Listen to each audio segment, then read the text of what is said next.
and Monday through Friday. Right now we've got Mondays, Wednesdays, Fridays, and the weekends covered during the lunch hour from 12 to noon, from noon to 1. And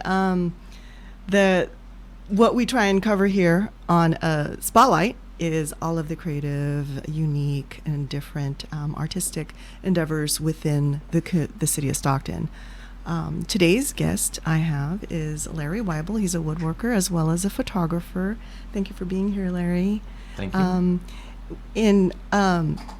We're going to talk about that in just a few minutes. We're going to talk to Larry about some of the projects he's got going, as well as some of the travels that he's been to. But before I do that, we're going to go ahead and talk about our sponsorships and some administrative stuff. So what I like to cover is to how you can donate to KXVS, the Voice of Stockton. A voice is one of the most important things a community can have. Our community is in need of such a voice. The Voice of Stockton, KXVS, has answered that call. We're building a new community radio station, your radio station, and we need your help. We're inviting everyone to join the efforts so together we can build our citywide FM radio station. There's several ways that you can contribute. You can go online to KXVS.org, donate via PayPal, or by mail. Donations can be mailed to KXVS, the Voice of Stockton, at P.O. Box 4123, Stockton, California, 95204. You can make checks and money orders payable to KXVS, the Voice of Stockton. We are a 501c3 nonprofit organization, so donations made to the Voice of Stockton can be tax deductible. You can also send to communicate with us, you can send us an email at donate@thevoiceofstockton.org. So how are you doing today, Larry? Pretty good. Find parking okay Wednesday. out there? Oh, yeah. It's going to be 90 degrees, I think, today. Pretty close, too. I don't know if I can handle all of that, especially since I wear black all the time. But anyway, Larry has been a community member, a community leader in the Weston Ranch area. Weston Ranch is located in southwest Stockton. We're still within the borders of Stockton. However, we are Manteca Unified School District. He has been a resident of Weston Ranch for how many years did you say, Larry? About 25 years. 25 years. So he's been in the home that he's been in has been there. It's the earlier build homes. My house is kind of closer towards the French camp, and my home was built like in 2005. So he's been there for quite some time, and he's been involved with the community for quite some time. I believe I've actually seen community service officers come and go. Like the earliest one that I remember was Bryce Hammerstein. Do you remember Bryce Hammerstein? That was back in I remember is Steve, and also oh gosh, he was Cooper. He was awesome. Yeah. So we've worked with a lot of the nonprofit organizations in the Weston Ranch area. We've been involved. We served our terms with some of the nonprofit organizations there, as well as Neighborhood Watch, and involved in a lot of the community events and activities, a lot of the community meetings. So we've seen a little bit of history, even though I'm not, I didn't grow up in Stockton. I've been here for over a decade. So I've seen a lot of changes take place in this city. Could you tell us a little about yourself, Larry? I know that you've been in the military, by the way. I just want to thank you for, serving. And as a veteran, just thank you for your service. And could you describe kind of like what you did in the military, like in the early days? And oh, gosh. That goes way back.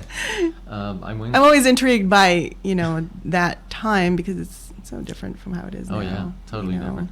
I was in the Air Force. I started in 61. Air Force. Why did I think Navy? Got out in 65 at the very end at Christmas time and stayed out for 15 years. Of course, they kept bugging to get me to come back in. So after 15 years out, I went back in and did 24 more in the reserves. So I actually ended my military career on my 60th birthday. Oh, my goodness. Awesome. That was about 10, 15 years ago. It was like 20 years. No, 5 years ago. So I know that you've been involved with a lot of the community endeavors and stuff. And what do you find like kind of challenging working with the community? Because I can tell you, I'm going to tell you right now, I see a lot going on the forums. I see a lot of very, very vocal people. However, I'm not going to say all of it. I'm not going to generalize, but some of them are just vocal online, yet they don't go to city council meetings. They don't, you hardly ever see them. So it's like they're behind the screen. And again, I'm going to say not everyone's like this. So before y'all start yelling at me and getting all defensive, I know there's some of you that are out there all the time. I see the same faces a lot out in the community. So what do you find most challenging, before we get into the meat of this, before we get into the fun stuff, because I've known you for quite some time now. So actually, the thing that I find challenging is exactly what you're talking about. There's people that will go on Nextdoor or online, Facebook, whatever. They will complain about everything there is on to earth. Complain about, but yet if you contact them specifically, send them a message saying, don't forget the community meeting, we have the police there, they answer questions. Yep. You can talk about whatever you want to talk about. We will try to get answers for your questions if we don't know them. Yep. And nobody shows up. See, and that's one of the things that I have a lot of respect for with Larry, is he's always putting his butt on the line when it comes to certain things, and love him or hate him, he's always there to help, no matter what. He's got, he's out there trying to help neighbors and other community leaders with everything. I mean, any questions you may have, whether it's about gardening or whether it's about, whether or not something's up to code, or, well, what am I going to do? There's this abandoned vehicle on my street. Mm-hmm. You can always ask him. I mean, he's got a lot of those answers. Like I said, he's been in the community for like 25 years. He's a pretty good resource. So we'll give you all his contact information later on. But it's good to know that there's somebody there that actually cares about the community and is looking out for you as well. So let's see here. What is it that we'll go back to the military thing. I have a question about what you actually did in the military. Was there anything in specific that you Actually, did? for the first 4 years, I was in the United States Air Force Security Service, and I was stationed overseas the whole time. I was in Okinawa for 1.5 years, and I was in Scotland on a Royal Air Force base for Scotland. Scotland. And I was there for 1 year. I was supposed to be there for a couple of years, but Vietnam came up and they needed volunteers. And so me and a buddy that I went to Scotland with volunteered to go to Vietnam. Wow. And so I left Vietnam in late 65 around Thanksgiving. And like I said, I stayed out for 15 years, then went in and did 24 more. Originally, when I was in the security service, I was actually, for all intent and purpose, I was a cop. Oh. And that makes sense then, Larry. yeah, basically, I guarded the people that did the top secret stuff. Okay. Hush hush. Yeah. And so Lots of confidentiality. Lots of, you got to keep. Some places we would do traffic, we would do accents, we would do security. Nice. But other places were strictly security, like Okinawa, and when I was in Vietnam, it was strictly security. Nice. But, Thank you. Thank you for sharing that. It's I have family members that my grandfather served in the military. He served in the Army. I can't quite remember. It was a program that they offered in the Philippines back then during World War II. And they provided him with a lot of benefits to come to America, and in turn bringing the rest of his family over. So he served to... Actually, they still do that. Do they? Yeah. Okay. So, yeah. So it's just a lot of history here with Larry. I worked with him on Western Ranch Community Association. I was the president I served the term for Western Ranch Community Association, and then Ron Durrell was nominated to lead that organization back in 2013, I believe. No, 2015. And so we got all of the paperwork and everything going, and the organization is still there. It's now being run by Kimberly Wormsley as the president, and they're still keeping tabs on what's going on with the city of Stockton. kind of like the liaison between the city of Stockton and the community of Weston Ranch. And I know that Larry's been really, he's also been, you're still involved with that as well, aren't you? And Yeah. You'll find Larry everywhere. I mean, he even, volunteers his time with the Asparagus Festival, any kind of events that take place in the city of Stockton or within the Weston Ranch community. So let's see. Some of the things that Larry is going to share with us today is some of his woodworking projects and his photography, as well as some of the places he's been, some of the places he's traveled. And one of the things about Breaking Barriers, this show on Wednesday, is even though we discuss art and things that are creative, I also want to talk about other unique topics that haven't really been touched on. Like last week we had Selena Durrell, and she's a carpenter. And so it kind of brings us back to this week where Larry, he's a woodworker, but in a different realm. Hers was more commercial, and this one's more like,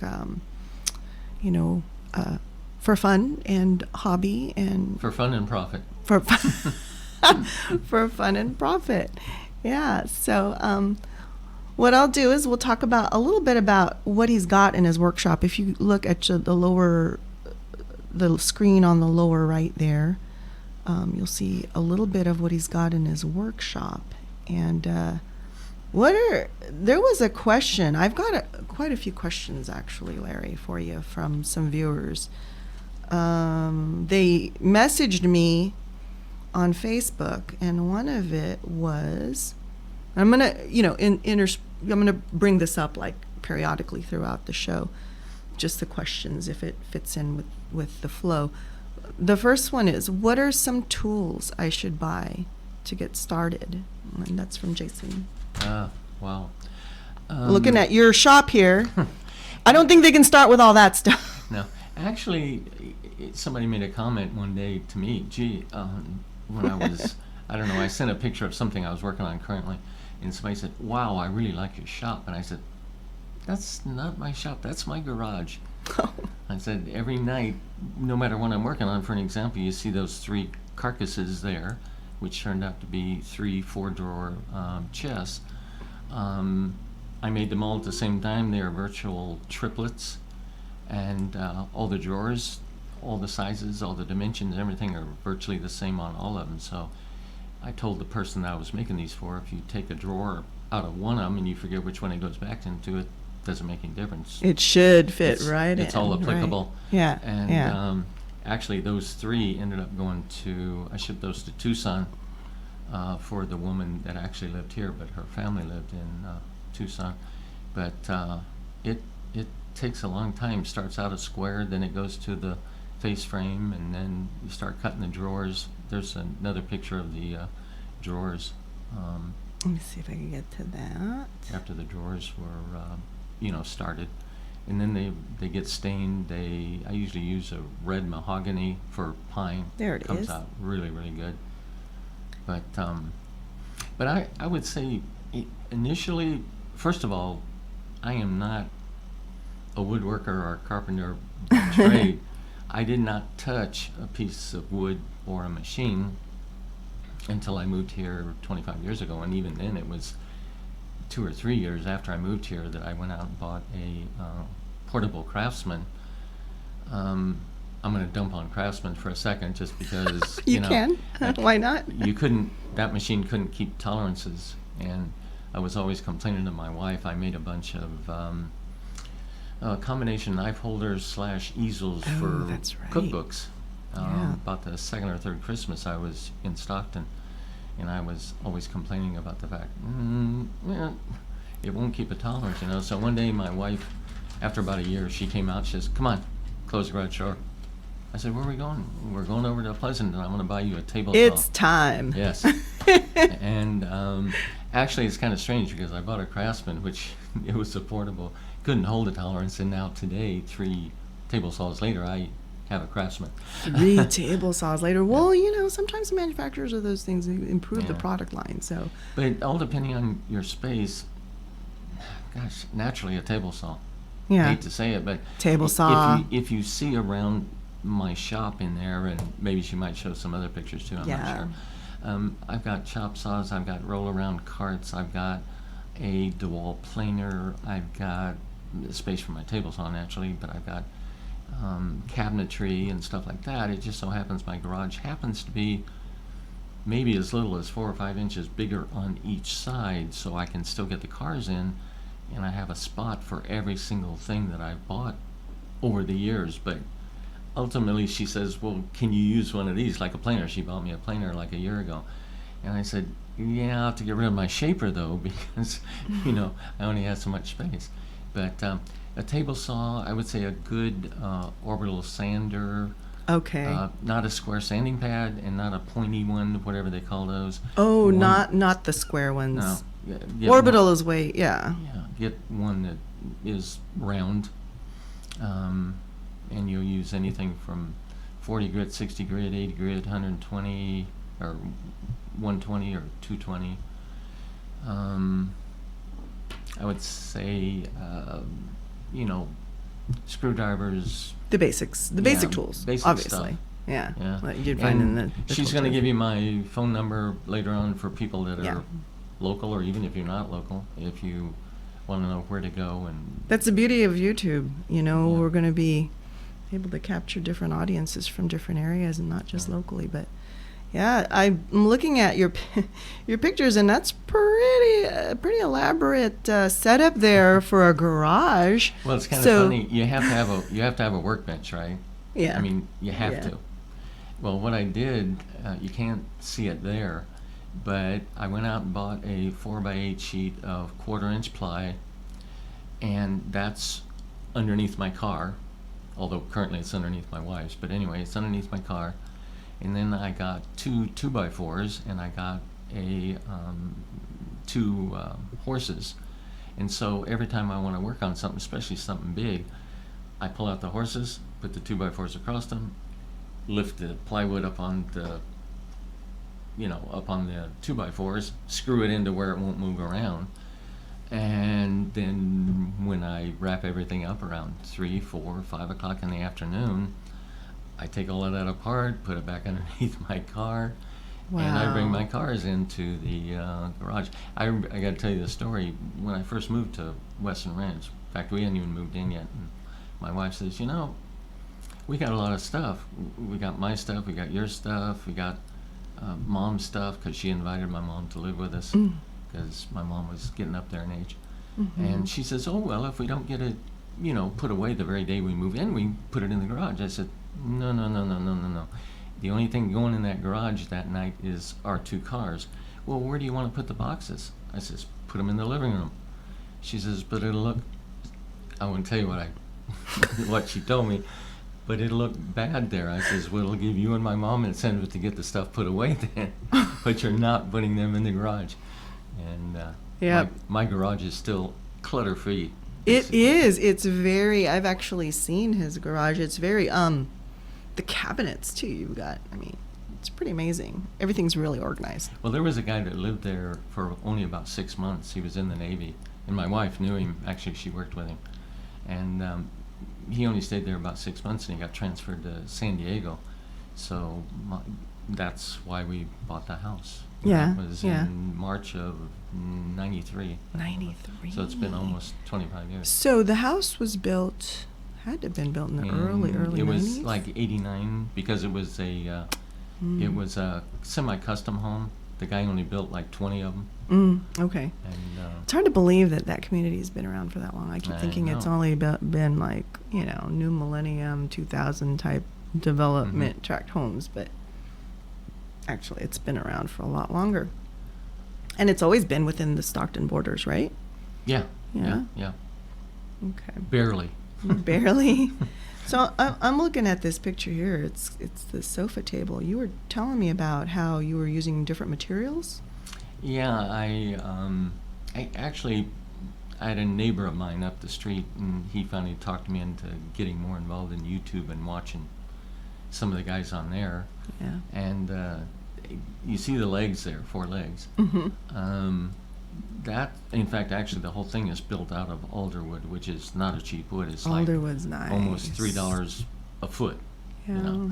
So this guy I was watching on YouTube showed me how to use cheap wood on the inside and then only cover the outside with like 1/4 of an inch of the expensive wood, although 99% of the wood that's there it's not fake. I mean, it's solid alder wood.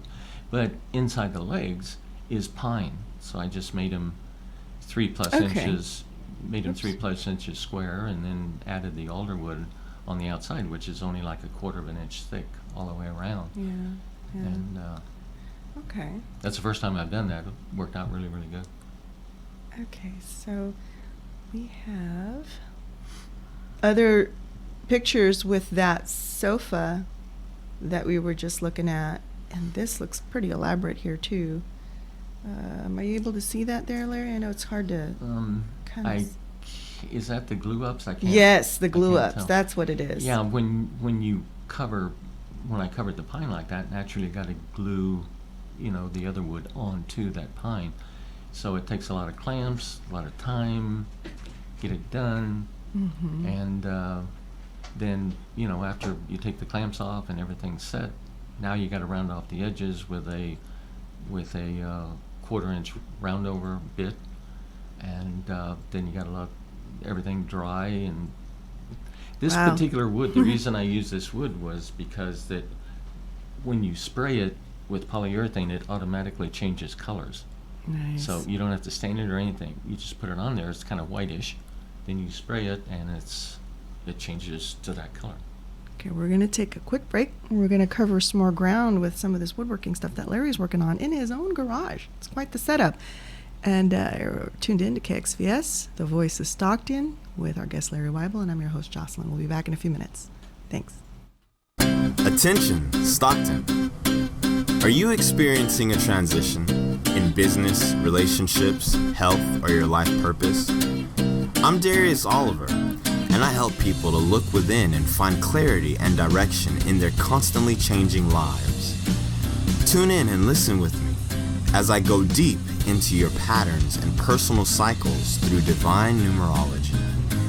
Any life transition you're experiencing can be illuminated by an in-depth analysis of your chart. For the first time in Stockton, you now have access to a professional numerologist here to help you light your own way. I'm in the booth to help you find your own truth. Tune in to Divine Numerology every Friday at 3 p.m. on The Voice of Stockton. All right, I turned down a little bit. Okay, so I know we totally just cut off like everyone's favorite song, but we wanted to tell everybody that we have a new YouTube channel, and we need you to subscribe to the new channel because we're not uploading or streaming on the old channel anymore. It's still the Voice of Stockton. It's going to be fresh, brand new. New content. Great content. Yeah. Only exclusively on KXVS. Yes, if you and on this video will be a link in the description where you can click it, but if you want to type it in, we made it real easy for you. Bit.ly, the short link, bit.ly. So you can type bit.ly/subscribe_KXVS_YouTube. So bit.ly/subscribe_KXVS_YouTube. That's easy enough, right, Donovan? Donovan is a silent minority. Speechless. I'm trying to get my accent right. Hold on. I'm just throwing over it in my head. Let me start. Hold on. Yeah, hold on. How to do it? All right, I don't know about you guys, but I'm going to go subscribe to this new channel. It sounds interesting. Yeah. Yo, what's different about this channel than the last one? Well, what's changed?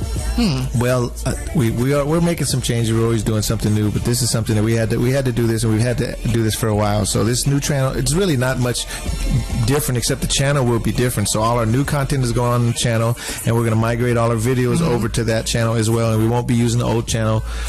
So if you're waiting on that channel, you'll be missing it. So please do subscribe to our new channel, and it's real easy. Follow us on Facebook, thevoiceofstockton.org. You can find us everywhere. Keep watching us on our live streams, but That's it. We just wanted to break in and tell you that. And let's make Stockton better together. That's right. Make Stockton better together. All right. So, you know what? Let's start this track over because this is the best bomb song. And thank you for tuning in. Appreciate you. KXVS, the voice of Stockton with Donovan and Mr. Details, Dustin Breakwell. This is Governor Don signing off. Want to talk politics? Tune in every Sunday at 5 p.m. as Don Mazuski and Dustin Breakwell give you the latest news. Alongside our political analyst, Professor Sirian Villavicencion and Tamara Sakari. I can hear you loud and clear, Governor. Sure, I'd be happy to. On Politics Panoramic.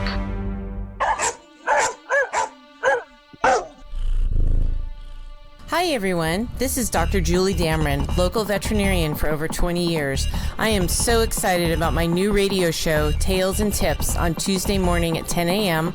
on Facebook, YouTube, Voice of Stockton, and KXVS Radio. I will discuss relevant issues affecting animals and pet owners today, how to avoid common problems, and how to extend the quality of life for your cherished companions. As a community advocate, I will also discuss important social issues that affect our city. I plan to showcase organizations and heroes who are doing amazing things to help others. Remember to tune in every Tuesday morning at 10, starting soon. KXVS on 92.1 coming soon. KXVS. Welcome back to Breaking Barriers, our spotlight show for Wednesday afternoon lunch hour. Breaking Barriers is from 12 to 1, and I host the show on Wednesdays. My name is Jocelyn, and our guest today is Larry Wible. He is a woodworker and a photographer. And we were, just before break, we were talking about pocket screws or something, right? Something that you were using on one of the legs? Yeah, like I said, I never really did any woodworking before like 18 years ago or so. And one of the things I found back, at least 10 years ago, was pocket screws. And the jig that this company makes called Craig, they make the machine, that you put the drill and the drill bit in your drill and you drill these holes, and it basically hides how you put something together. Once the item is together, like this table that we were looking at, it's all pocket screws. And once it's together, if you're just looking at it, you can't see any nails, screws, nothing. So I really, really like that. And it's a good solid, once you use that, you put a couple of screws in a piece of wood, it attaches to another piece, and you cannot pull those two pieces of wood apart, literally. And that's without glue. You don't even need glue. But I do use glue, with them. But it's called Craig, and it's called a pocket screw. Let's see here. I got some other questions for you. You ready for them? Oh, yeah. Okay, let's see. Oh, here's one. This one's from Richie. With the summer coming up and kids out of school, have you thought of doing any mentoring programs for our youth? Have you seen some of them go by and kind of have interest in what you're doing in the garage? There has been take them under your wing? a couple of kids walk by the house occasionally, and they say, "Oh, what do you do? I know you. I always see you working, in your garage." Yeah. And once in a while I'll show them, but it's merely a curiosity thing, not really that, they're like 14, 16 years old. They're not ready to get into woodworking probably. Well, but actually, some of them, they might be. yeah, they might be, but I know when I was in school I took a metal shop, and I don't recall if we had a wood shop, but we had an auto shop, in I think wood shop, metal shop, and I took a class, but like I said, I didn't do anything until I was like 83,000 years old as far as wood. You're doing pretty good there, Larry. I'm going to give you Larry's contact information right now, just in case you're interested in getting a hold of him or talking to him or chatting with him, networking with him, getting some ideas, tossing cool ideas around with him. I'll give you his email address first. It's lwible42, lwible42, WIBLE 42 at gmail.com. So lwible, WIBLE 42 at gmail.com. And his phone number is area code 209-969-5441. And like I said, he's open to any questions that you may have based on some of the pictures that you've seen here on the show. If you want to take a look at his shop, he's got a lot of stuff going on. He's working on a few more projects. What's your current project? Is it the sofa table? Well, that's finished now. The item that you saw a week or so ago. But I'm still currently. My wife's deployed right now, so I told her I would have the upstairs bathroom cabinets, the new doors and the new drawers done. I've already done the downstairs bar, and I've already done all the kitchen. Wow. That started like in September. So I finished everything up around the end of March. Then I started working on the sofa table because I wanted to get that one done. I actually have a sofa table, but it's out of oak. It doesn't fit the rest of the furniture in the bedroom. So that's out, and the new one is in. Nice. I know you mentioned earlier one of the questions they have also is what kind of wood pieces have you created? And I remember you were saying you worked on like knife holders, book easels, holders, gun racks, kitchen knife holders. When I first, like I said, the first thing I even tackled, and why I tackled something that hard, I don't have a clue. But anyway, I did easels where the woman can put it in the kitchen, and it's part of the knife holder combo. Oh, that's right. And you can open the book and just have your recipe right there and be working, mixing the dry goods and wet goods and whatever. And so I did about, 5, 6, 7 of those. That was when I was having the tolerance issue with Craftsman Portable. So I did those, and then I went in, I did some log cabin type birdhouses and really good hardwood cutting boards. I've probably made hundreds of those.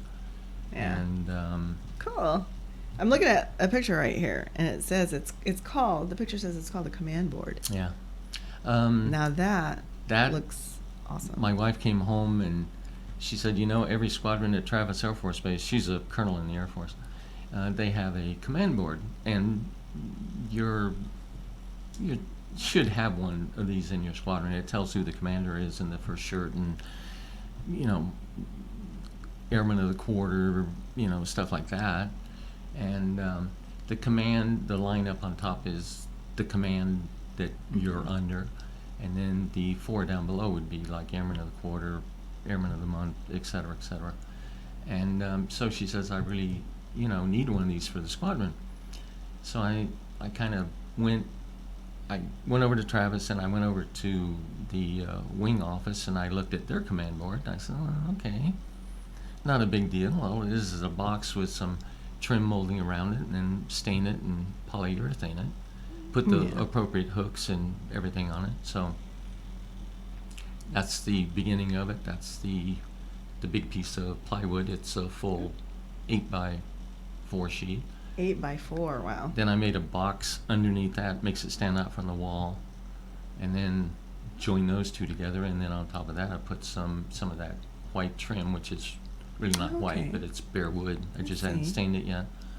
And then took it over there, and what kind of stain is that? The walnut finish? Yeah, it's a red mahogany, actually. Do you like I love that color, especially on pine.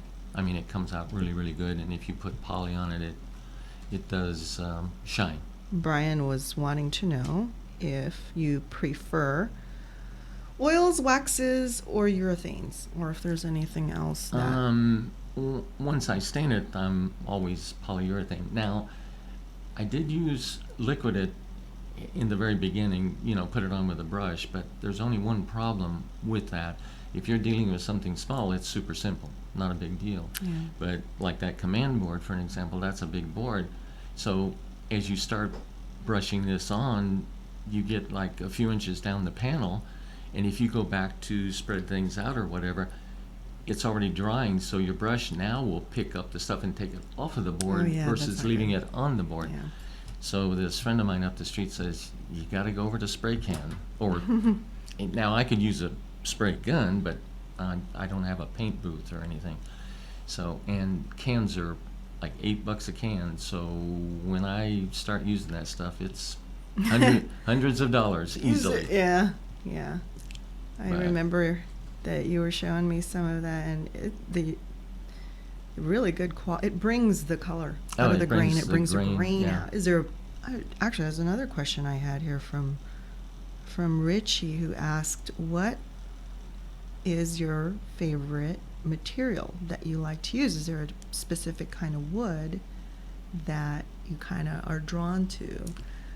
Well, it all depends on the job naturally, but like those 4-drawer chests and the gun rack and bookcases and stuff like that, I really tend to stay with pine. Oh, pine. Number one, it takes a stain real well, and number two, when you have to lug things in and out of your living room while you're working on them, the wood is light. So if you use a hardwood, it's probably like triple the weight.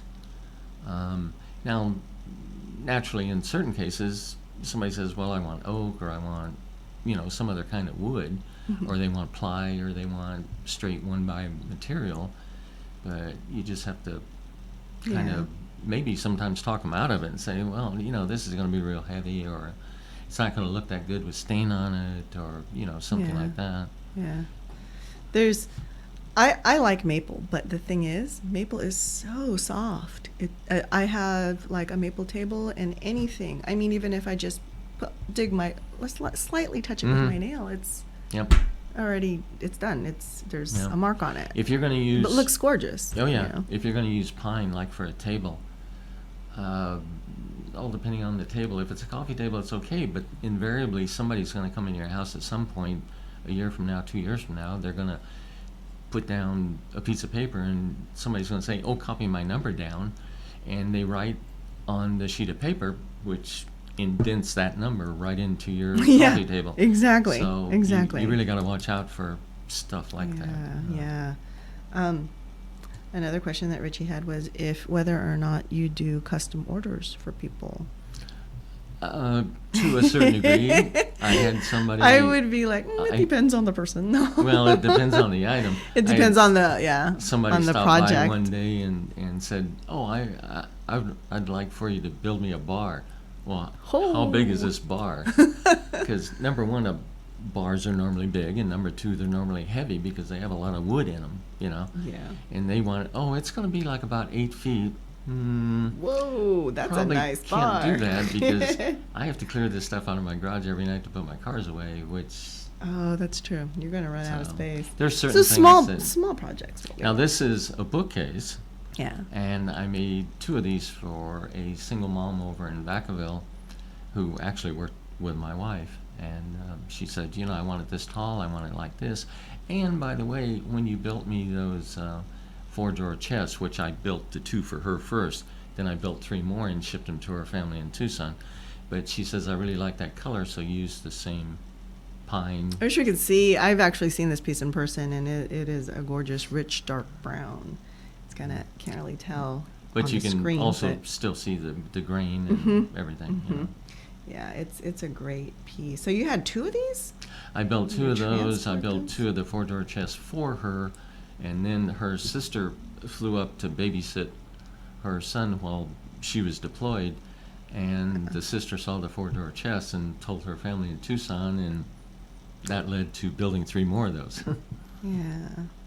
Okay, I got a question from Jason. He is wondering if there are any books that you can recommend for a novice woodworker. And I think we talked about this one yesterday, too. And you had mentioned there's a great selection of books from like Lowe's or If you go to even if you go to Barnes and Noble or a library or whatever, but what I do, I just stop by the book section at Lowe's every couple of months or whatever, and just see what the latest stuff they have.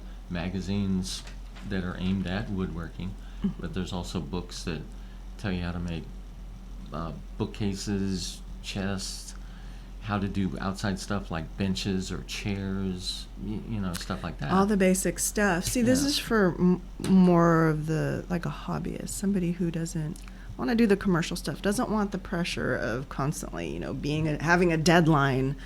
These are some things that you love and enjoy to do. Whenever I do something for somebody, I always say, you're at my schedule. If you're gonna say I need this in a week, then It's, you better go buy one. You Oh, might. and that brings up a good point. A lot of people that stop by and they want something, want me to build something. I said, okay, that's going to be about $500-600. You can buy one of those at some furniture store probably for $250. Because and I don't even charge for my labor. Basically, here's how I do it. Based on what they want, what kind of material, how it's going to stain, how many cans of poly I'm going to use, I just take, let's just say it cost me like $250. All I do is just double that, $500, because sometimes I'll work on it religiously for 8 hours. That's Other true. times I'll miss a couple of days because my wife's gone, I have something I have to do. well, I think that's with any creative endeavor. So- Even if we were commissioned a painting or like I do a lot of graphic design work and web design stuff. Sometimes you don't have that inspiration unless it's like 2:00 in the morning. I don't do. Very, very true. Story of my life. It's 3 a.m. Holy moly! I'm up out of bed. I gotta do this. I'm getting ready to build a chest. Not exactly something you would see in a furniture store. I'm going to divide it up into 3 basic cabinets, and then when I get it upstairs, screw it together and then put a top on it. It's going to look like a single unit, but I can't build a single unit because, number one, I can't get it around corners. I can't get it upstairs. It would be like 1,000 pounds. Yeah. If I built it all in one piece. So you really got to be careful as to where it's going to go, what you're going to do with it, how much you're going to weigh, can you lift it. I'm looking at these drawers. Are gorgeous. This one right here has got the nice dark finish as well. You were talking about these earlier. Same thing, yeah. Yeah. She liked that once I did it for her, and she said, yeah, just leave all of my stuff just like that, that's fine. Yeah. I Are those ultimately pine? They look like pine. They're what? Yeah, those They're are pine. pine. Yeah. Okay. And I built her a coffee table too later for her little boy, who is now, I think her little boy's now 8. He wanted to have some place where he could run his cars. Oh, So I yeah. built that out of oak because I knew he was going to be more or less abusing it. Of course. But like I said, you have to be careful when you choose, The what kind of material. wood. Yeah. Oh yeah. Not maple. I have another question from Richie.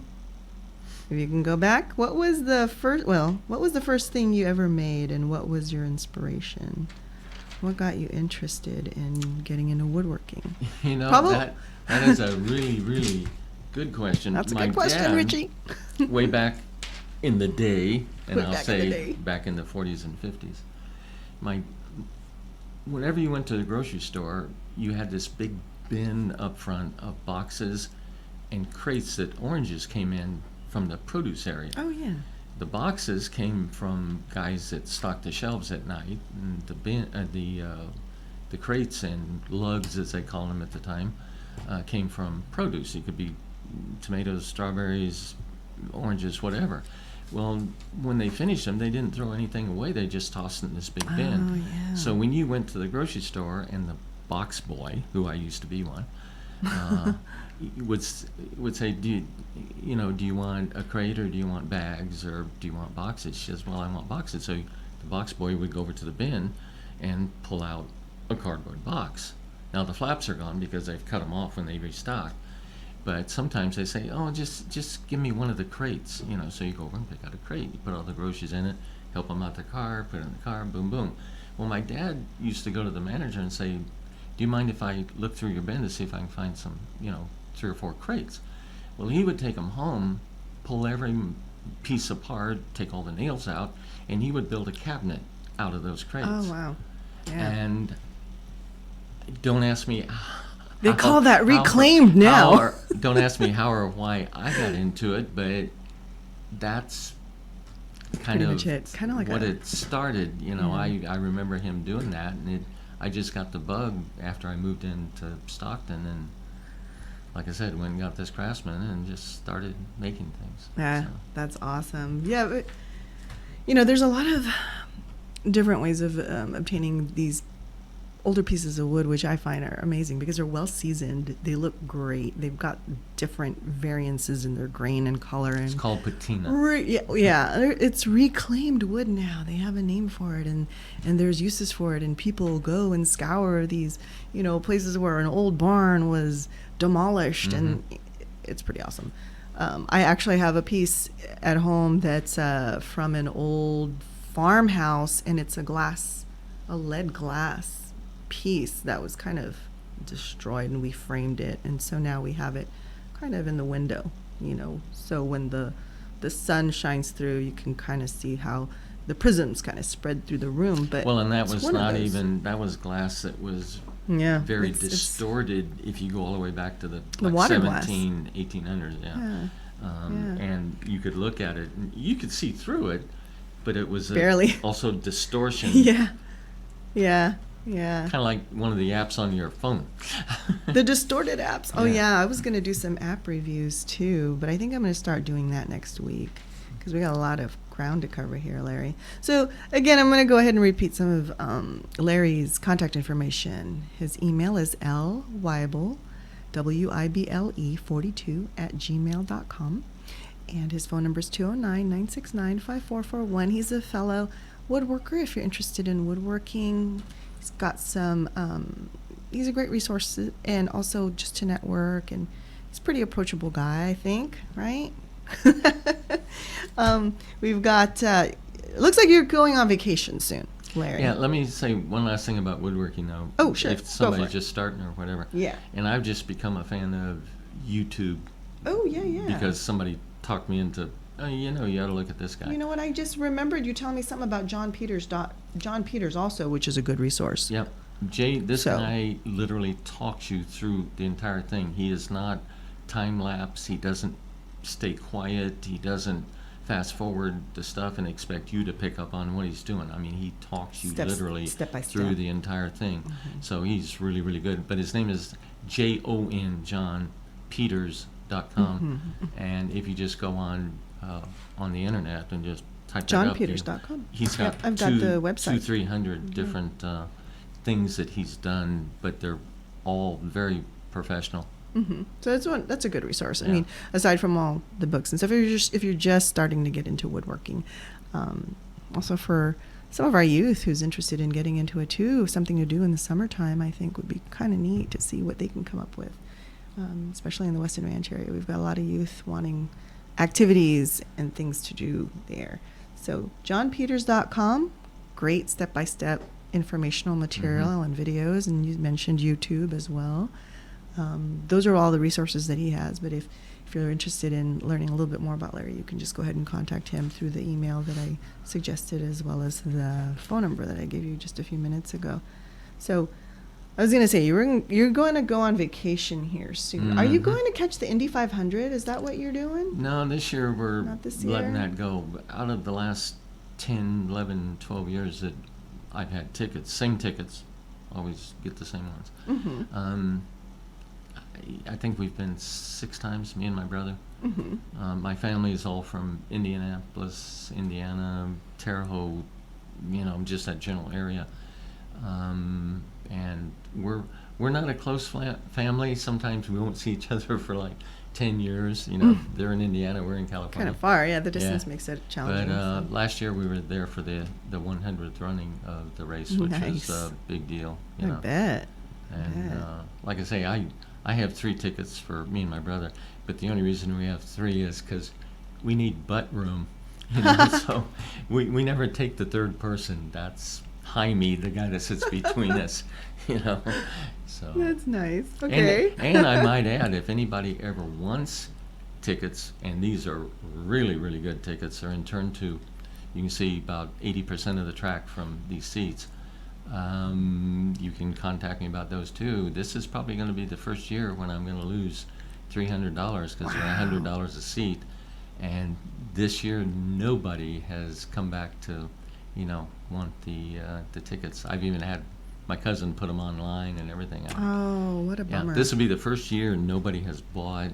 But I think everybody got blown out last year with all the pomp and circumstance and the 100th running and stuff like that. Yeah.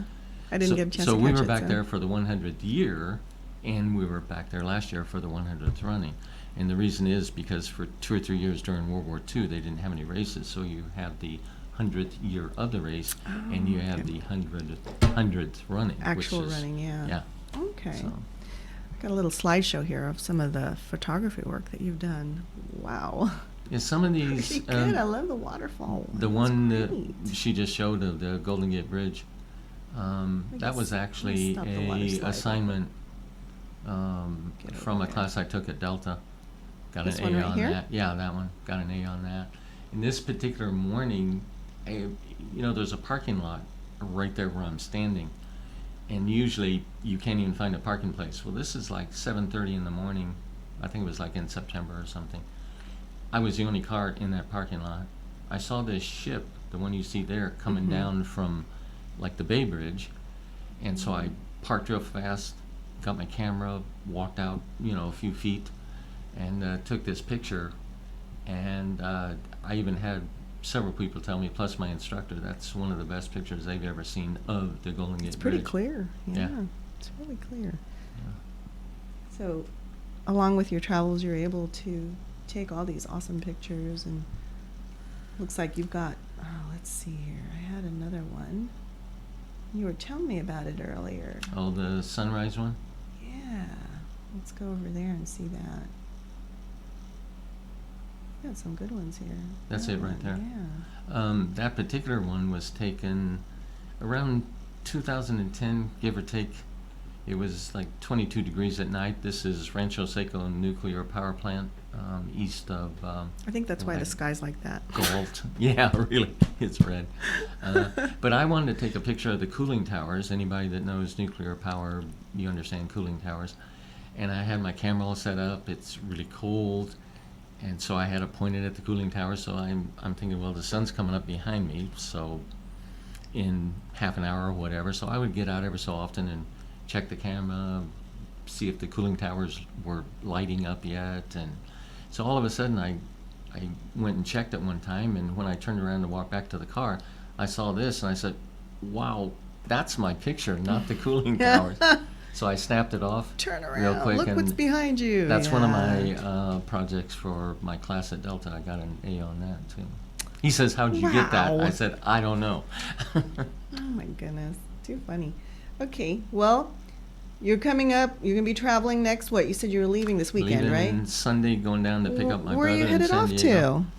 to? We're heading off across the southern part of Arizona, New Mexico, at least initially. We're going to stop in New Mexico and buy some stuff that my brother wants. And then we're heading for Austin. My granddaughter teaches first grade in school in Round Rock. So we're going to stop by there momentarily, see her, That's and cool. then head up into Albuquerque. And you're gonna try some beers or microbreweries along the way. If we find I them, yes, we know. will be there. Brew it and we will come. You and your brother, you're always looking for those Oh, good yeah. microbrews, Yeah. huh? Yeah, that's great. That's a whole nother show right there. Yep. Yeah, yeah. Well, Larry, I just want to thank you for stopping by the station. It's been awesome. I learned a lot about little woodworking that you do, and there's some pretty advanced stuff that I know that I'd have to learn more about, and also your photography and your travel. And you should come back and stop by again. Let us know how you're doing with some of your projects, and maybe If you want me, I will. yeah, sure, why not? But The phone is lighting up. oh my goodness, oh I don't know what to do here. Yeah, so when you come back, just let me know how you're doing and what other images you've captured along the way during your road trip. Okay. Okay, thank you, Larry, and you're tuned in to KXVS Breaking Barriers, the voice of Stockton. I am Jocelyn, your host on Wednesdays. I'll see you next week. Bye, everyone.